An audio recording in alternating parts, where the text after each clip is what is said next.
নমঃ শিবায়। বন্ধুরা, আমাদের বাংলায় শুরু হচ্ছে ভগবান শিবের মাস, শ্রাবণ মাস। হিন্দু পঞ্জিকা অনুসারে 11 জুলাই থেকেই শ্রাবণ মাসে শুরু হচ্ছে এবং শ্রাবণ মাস থাকবে আগামী 9 আগস্ট শনিবার পর্যন্ত। 2025 সালে শ্রাবণ মাসে মোট 4টি সোমবার পড়েছে। প্রথম সোমবার পড়েছে 14 জুলাই, দ্বিতীয় সোমবার পড়েছে 21 জুলাই, আর তৃতীয় সোমবার পড়েছে আগামী 28 জুলাই এবং শেষ অর্থাৎ চতুর্থ সোমবার আগামী 4 আগস্ট পালিত হবে। শাস্ত্রে বলেছে আমাদের কিছু কার্যে এই শ্রাবণ মাসে ভগবান শিবের আশিসে আমাদের জীবন ধন্য হয়ে যায়। যেসব সমস্যায় আমাদের ভাগ্য আটকে রয়েছে, মহাদেবের কৃপায় তা সহজেই ভাগ্যের দ্বার খুলে যায়, কারণ বাবা স্বয়ং ভোলানাথ। ভক্তের সামান্য একটু ভক্তিতে বাবা দুহাত ভরে আশীর্বাদ দেন। শ্রাবণ মাসে ভক্তি ভরে বাবার মাথায় জল ঢাললে বাবা কিন্তু অল্পতেই সন্তুষ্ট হয়ে যান, কিন্তু শ্রাবণ মাসে সামান্য একটু ভুলে বাবা কিন্তু রুষ্ট হয়ে যান। তাই শ্রাবণ মাস চলাকালীন এই কার্যগুলো কখনোই করবেন না। শ্রাবণ মাসের সোমবারগুলোতে এই খাবার কখনোই খাবেন না। যদি চান স্বয়ং মহাদেবের কৃপাদৃষ্টি আপনাদের ওপর থাকুক, তো কখনোই শ্রাবণ মাসে ভুল করে এই সব খাবারগুলো খাবেন না। ভগবান শিবের কৃপায় আপনাদের সকল মনোবাসনা পূর্ণ হোক। শ্রাবণ মাসে যদি কোনো ব্যক্তি এই 5টি সংকেত পেয়ে থাকেন, অবশ্যই জানবেন যে তার বাড়িতে মহাদেবের আগমন হয়েছে, তার ওপরে মহাদেবের কৃপা বর্ষণ হয়েছে। ভক্তের ডাকেই কিন্তু ভগবান ছুটে আসে, তবে সেই ডাক হতে হবে মন থেকে ভক্তি ভরে। সমস্ত দ্বিধা ক্লেশ বর্জন করে মন থেকে ভক্তি ভরে বাবাকে স্মরণ করতে হবে। অবশ্যই বাবা আপনার ডাকে সন্তুষ্ট হবেন। শ্রাবণ মাসে বিভিন্ন রকম সংকেত পেতে পারেন। এই সংকেতগুলো কি কি জানাবো আজকের ভিডিওতে। বন্ধুরা, শ্রাবণ মাস চলাকালীন যদি এই সংকেতগুলো পান, অবশ্যই ভাববেন আপনার উপর ভগবানের কৃপা দৃষ্টি রয়েছে। শ্রাবণ মাসে শিবলিঙ্গের পাশে কিংবা আপনার ঠাকুর ঘরে শিবের পাশে যদি কালো পিঁপড়ের আগমন দেখা দেয়, অর্থাৎ কালো পিঁপড়েরা ঘোরাঘুরি করে, তাহলে অবশ্যই ভাববেন যে ভগবানের কৃপাদৃষ্টি রয়েছে আপনার উপর। আসলে পিঁপড়েরা আমাদের আশেপাশে থাকা এনার্জি এবং প্রকৃতিতে হওয়া কিছু ঘটনার আগাম পূর্বাভাস জানায়। যেমন দেখবেন বৃষ্টি হওয়ার আগেই পিঁপড়েরা বুঝে যায়। পিঁপড়েরা বৃষ্টি হওয়ার আগেই কিন্তু দৌড়াদৌড়ি করে বা ছোটাছুটি করে। বাড়িতে যদি আপনাদের গরুর আগমন অর্থাৎ নন্দী মহারাজের আগমন হয়, তাহলে বুঝবেন ভালো সময় আগত। বন্ধুরা, নন্দী মহারাজ হলেন ভগবান শিবের তার রক্ষক এবং ভগবান শিবের পরম ভক্ত। এই জন্য প্রত্যেক শিব মন্দিরের বাইরে নন্দী মহারাজ বিরাজ করেন। মানা হয় যেই বাড়িতে ভগবান শিবের আবির্ভাব হয়, সেই বাড়িতে সবার আগে নন্দী মহারাজের আগমন ঘটে। যদি আপনার গৃহে কোনো সময় নন্দী মহারাজ আগমন করেন, অবশ্যই রুটি বা জল দিতে একদম ভুলবেন না। যদি এই শ্রাবণ মাসে নন্দী মহারাজকে মিষ্টিমুখ করানো যায়, তাহলে ভগবান শিব অতি প্রসন্ন হন। ফলে আমাদের মনের যত বাসনা সব মহাদেব পূরণ করেন। বন্ধুরা, এই শ্রাবণ মাসে যদি আপনারা স্বপ্নে ভগবান শিবলিঙ্গ কিংবা ভগবান শিবের মূর্তি দেখতে পান, এর মানে আপনাদের ওপর স্বয়ং মহাদেবের কৃপা হয়েছে। ভগবান তার ভক্তদের স্বপ্নেই দর্শন দেন। বন্ধুরা, এই শ্রাবণ মাসে যদি বাড়িতে সাপের আনাগোনা হয় আর কালো সাপ যদি বাড়িতে দেখতে পান, তাহলে অবশ্যই এটা ভগবানের সংকেতের লক্ষণ। যদি এই সময় বাড়িতে সাপের দর্শন পান, কোনো সময় কিন্তু মারবেন না। বন্ধুরা, এই সময় যদি আপনার বাড়িতে নীলকণ্ঠ পাখি আসে বা আপনার বাড়ির কোনো জায়গায় নীলকণ্ঠ পাখিকে দেখতে পান, তাহলে কখনোই এই পাখিটিকে তাড়াবেন না।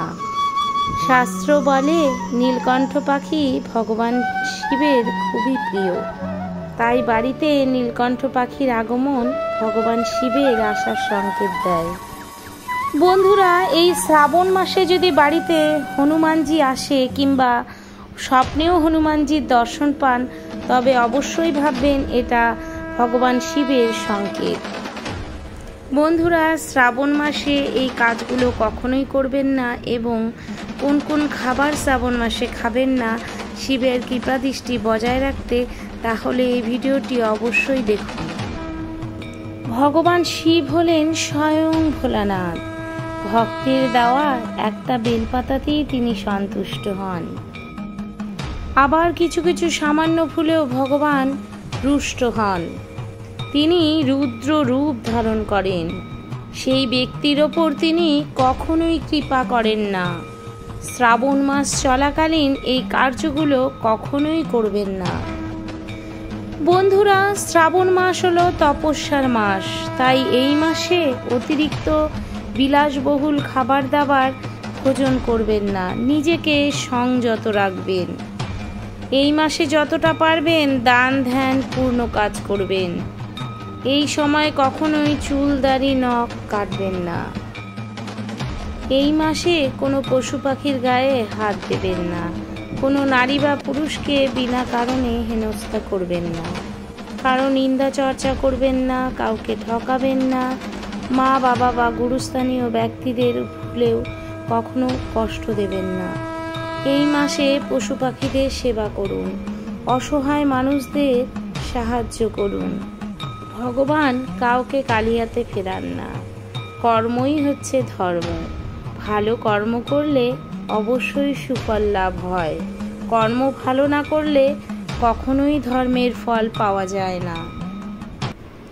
এই মাসে কখনো নেশা ভান মাদকদ্রব্য সেবন করবেন না। যদি আপনারা শারীরিক দিক দিয়ে সুস্থ হন, তাহলে যে কোনো একটা সোমবার উপবাস করুন।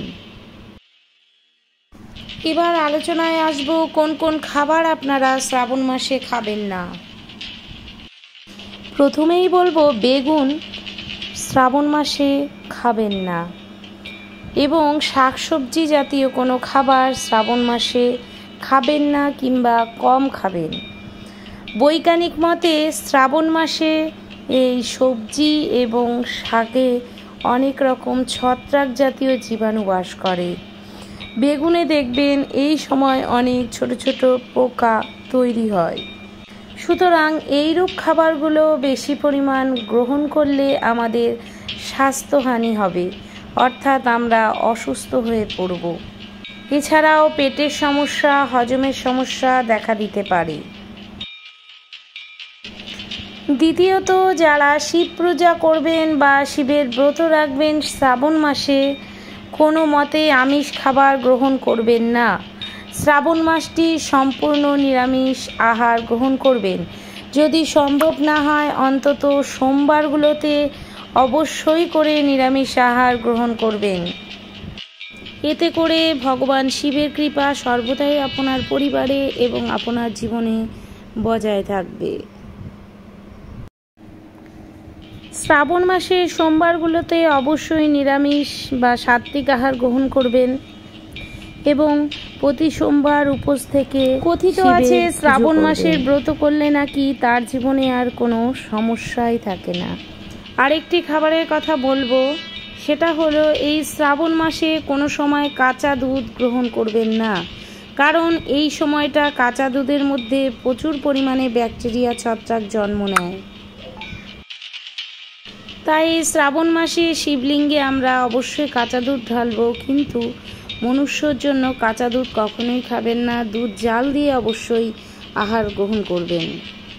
যে 3টি খাদ্যদ্রব্য বা আহার সবজির কথা বললাম, এই শ্রাবণ মাসে কোনো সময় গ্রহণ করবেন না।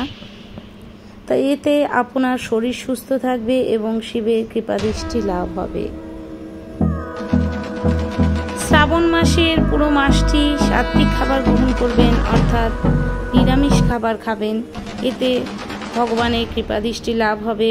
অবশ্যই যে কোনো একটি সোমবার শিব মন্দিরে গিয়ে উপবাস করে শিবলিঙ্গে জল দেবেন এবং মনোবাসনা জানাবেন। ভগবান শিব অল্পতেই সন্তুষ্ট হন। ভগবান শিবকে একটু ফুল, জল, বেলপাতা দিয়ে পুজো দিলেই বাবা অনেক তুষ্ট হন। তবে মনে ভক্তি রেখে ভগবানের স্মরণ করতে হবে। আজকের ভিডিওতে কি কি করব, কি কি খাবো না, সমস্ত বিষয়ে আলোচনা হলো। বন্ধুরা অবশ্যই মেনে চলবেন শ্রাবণ মাসটি এবং সবাই ভালো থাকবেন, সুস্থ থাকবেন। সবাইকে জানাই অনেক অনেক ভালোবাসা। আর আমার ভিডিওটি দেখে যাদের ভালো লেগেছে অবশ্যই ভিডিওটি দেখে লাইক করে একটা কমেন্ট করে যাবেন এবং কমেন্টে অবশ্যই করে জয় বাবা ভোলেনাথ লিখে যাবেন। আজ এখানেই বিদায় নিব বন্ধুরা, দেখা হবে অন্য একটি ভিডিওতে। হর হর মহাদেব।